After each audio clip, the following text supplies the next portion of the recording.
wat rol teen die strand.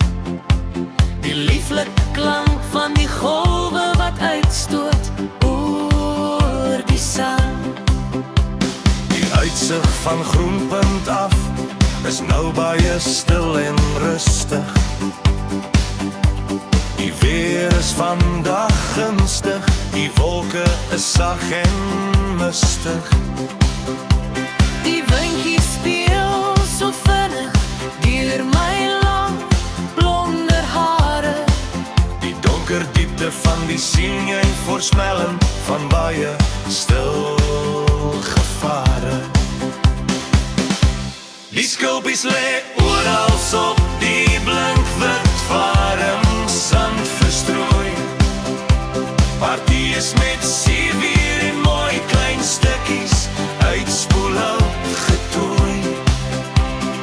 Ander is weer deur die branders in vlak sand begrawe. Terwyl jy daarop loop sal dit glad nie eers jou voete skawe. Daar is heel wat kinders wat nou op die landstrand baljaar. Elkeen gewapen met 'n paar sakkies om skulpies op te gaan. Die warm sonnetjie brand erger as die liefdesvuur in my hart.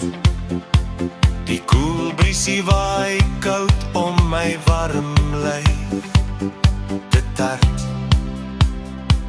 Terwyl die warm sonnetjie nou vinnig sak in die weste, is al die rooi gebrande lywe en luiaards nou op hulle beste. Die oranje, geel en rooi